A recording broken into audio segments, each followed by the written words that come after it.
नमस्कार साथियों, आप सभी का फिर से स्वागत है मेरे यूट्यूब चैनल में।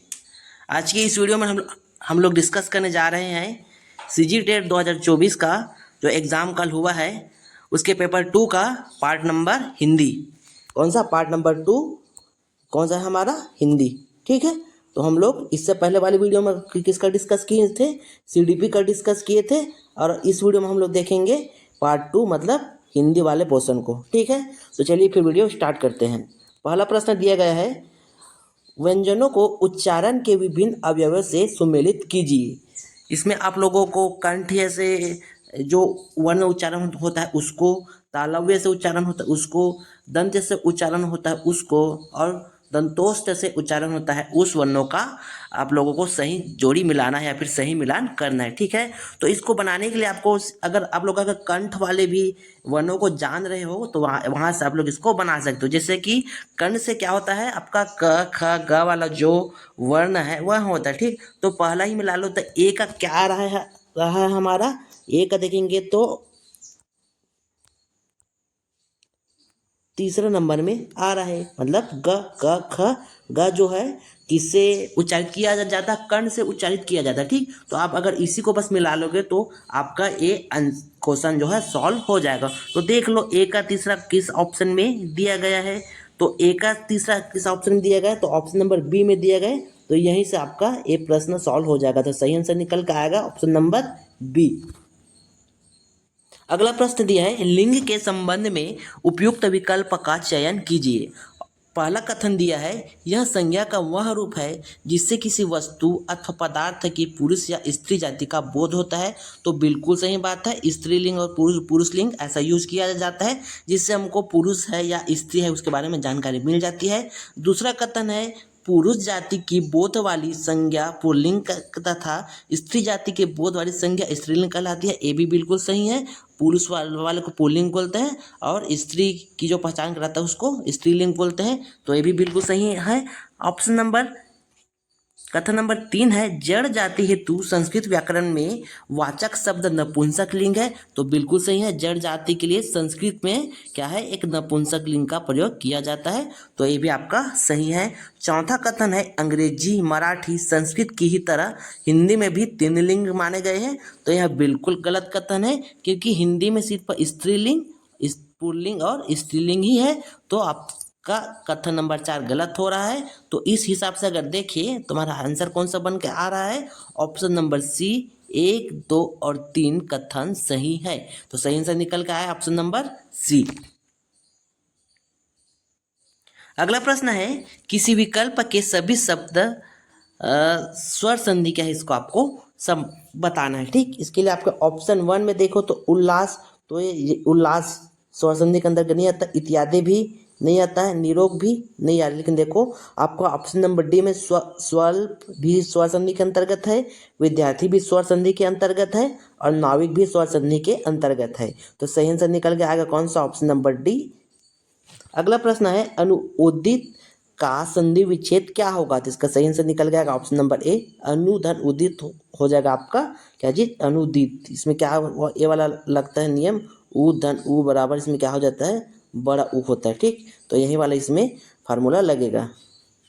अगला प्रश्न है, निम्नलिखित में संवृत स्वर युग्म है। इसका सही आंसर निकल के आएगा ऑप्शन नंबर ए, उ। युद्ध की इच्छा रखने वाले के लिए एक शब्द है युयोत्सु। इसका सही आंसर आएगा।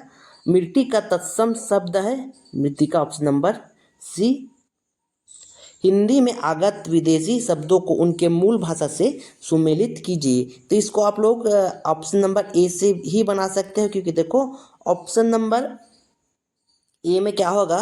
ऑप्शन नंबर ए पपीता जो होता है एक पुर्तगाली शब्द होता है, और रिक्शा जो होता है क्या चीज़, एक जापानी शब्द होता है। तो देखो बी का एक कहाँ पे दिया गया? तो बी का एक ये दिया कहाँ? आपके ऑप्शन नंबर डी में। तो सही आंसर निकल के क्या है आपका? ऑप्शन नंबर डी इसका हो जाएगा सही आंसर। ठीक है, अगला प्रश्न देखते हैं, निम्नलिखित में से कौन सा शब्द घोड़ा का पर्यायवाची शब्द नहीं है? इसको आपको बताना है। तो देखो है, तुरंग, बाजी, ये तीनों जो है आपके घोड़े का पर्यायवाची शब्द है। लेकिन जो शार्दुल है, क्या जी, शार्दुल ये आपका किसका होता है, सिंह का पर्यायवाची शब्द होता है। तो सही आंसर निकल के आएगा ऑप्शन नंबर बी। अगला प्रश्न है तत्पुरुष समास से निर्मित शब्दों वाले समूह का उचित विकल्प कौन सा है। तो देखो पाप से मुक्त, सन्मार्ग, राजभवन, तो सन्मार्ग वाला ये कर्मधारा निकल जाएगा यहाँ पे। यथाशक्ति अव्ययी आ जाएगा, तो ये दोनों तो ऐसे ही गलत हो गया। इन दोनों में देखेंगे, देखो मुंह को तोड़ना, ये वाला आपका ऑप्शन सही हो जाएगा, ऑप्शन नंबर डी है आपके तत्पुरुष समास से निर्मित है सभी शब्द। अगला प्रश्न है निम्नलिखित में से विलोम की दृष्टि से शुद्ध युग्म है। तो अल्पज्ञ और बहुयज्ञ क्या है आपका एक शुद्ध विलोम शब्द का युग्म है। ठीक, ये बाकी सब आपके क्या चीज समानार्थी बता रहा है। अगला प्रश्न है जब कभी भाववाचक संज्ञा शब्द बहुवचन में प्रयुक्त होते हैं तब वे जातिवाचक संज्ञा बन जाते हैं। बिल्कुल सही है। कथन दूसरा है हिंदी में लिंग व्याकरणिक पहचान है। कथन 3 है यदि एक ही वाक्य में कई संज्ञाएं हो और उनके लिंग भिन्न भिन्न हो तो क्रिया का रूप प्रथम संज्ञा के लिंग के अनुसार होगा। और कथन 4 है लिंग वचन और कालक कारक के आधार पर संज्ञा शब्दों के रूपांतरण होते हैं।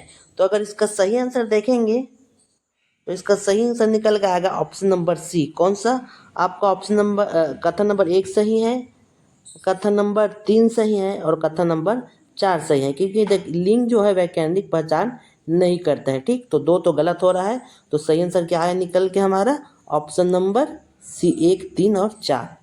अगला प्रश्न है गरिमा महिमा से अच्छा गाती है, इसमें कौन सा कारक है। तो इसमें आपका आपदान कारक आ जाएगा, क्योंकि गरिमा का महिमा से तुलना किया जा रहा है। तो तुलना जब करते हैं तो कौन सा इसमें कारक होता है, आपदान कारक होता है। कई लोग से देखकर करण लगा दिए होंगे, लेकिन यह इसका गलत आंसर होगा, आपदान ही इसका सही आंसर होगा। तो सही आंसर क्या आया हमारा ऑप्शन नंबर डी आपदान कारक।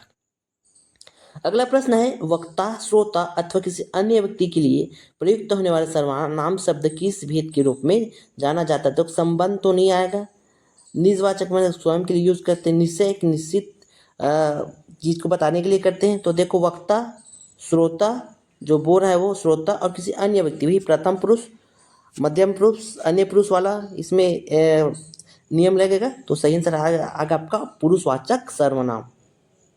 अगला प्रश्न है रवि एक अध्ययनशील विद्यार्थी है, वाक्य में विशेष है। विशेष का मतलब आप लोग जानते हो, जिसकी विशेषता बताते हैं उसको बोलते हैं विशिष्ट। तो यहाँ पर किसकी विशेषता बता रवि की, तो सही आंसर निकल के आएगा ऑप्शन नंबर ए।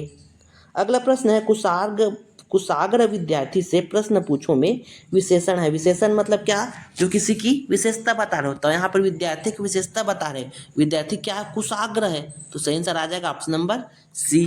अगला प्रश्न है यदि तुम वर्ष भर पढ़ाई करोगे तो तुम्हें परीक्षा में सफलता मिलेगी। इस वाक्य में क्या है आपका संकेतवाचक, आपको संकेत दे रहा है कि आप अगर अच्छे से पढ़ोगे तो आप आराम से सफलता पा सकते हो। अगला प्रश्न है निम्नलिखित में अशुद्ध वाक्य है।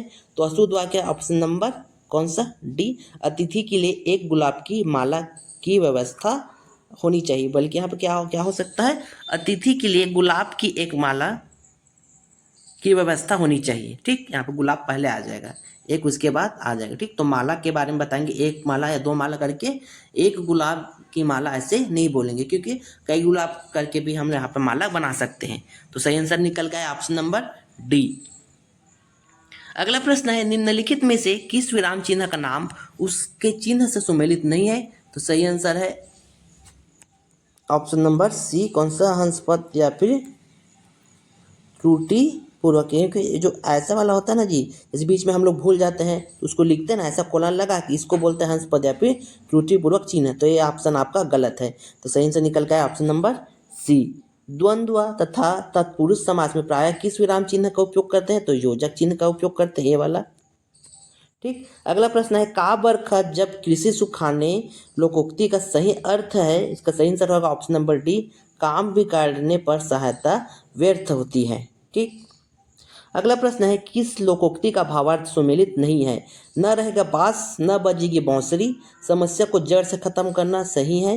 होन रहा बिरवान के हो चिकने पात, स्वस्थ पौधे के पत्ते चिकने होते हैं, यह बिल्कुल गलत लोकोक्ति का भावार्थ दिया गया है। तो सही आंसर निकल के आएगा ऑप्शन नंबर बी।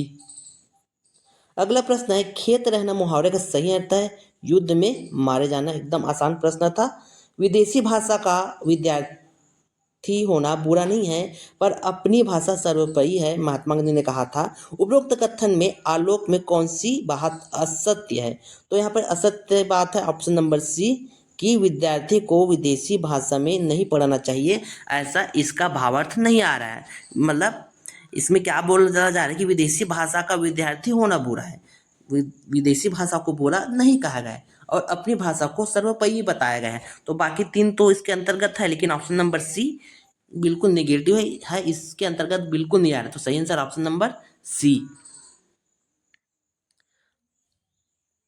अगला में पूरा आपके गद्यांश दिए गए हैं। इसमें आपके प्रश्न नंबर 56 का सही उत्तर होगा ऑप्शन नंबर ए विद्यालय देवालय व राजमहल। 57 का होगा ऑप्शन नंबर डी। 58 का सही आंसर होगा आपका ऑप्शन नंबर सी। 59 का सही आंसर होगा ऑप्शन नंबर सी केवल एक कथन। और 60 का सही आंसर होगा आपका ऑप्शन नंबर ए लिखे हुए अर्थ को गणना। ठीक है, तो ये थी CG टेट 2024 के पेपर 2 का हिंदी वाला पार्ट का पूरा आंसर की, जो मैक्सिमम मतलब 99% तक आपको सही लगेगा। और व्यापम का जो मॉडल आंसर आएगा तो मिला के देख लेना, मैक्सिमम इसमें से सही ही रहेगा जो मैं बताया हूँ आंसर। बहुत ज़्यादा एनालिसिस करके पूरा खोज के इस आंसर को मैं लाया हूँ, इसलिए वीडियो लाने में मेरे को थोड़ा सा देरी हुआ है। ठीक है, तो मिलते हैं अगले वीडियो में, तब तक के लिए आप सभी को जय जोहार, जय छत्तीसगढ़। ठीक है।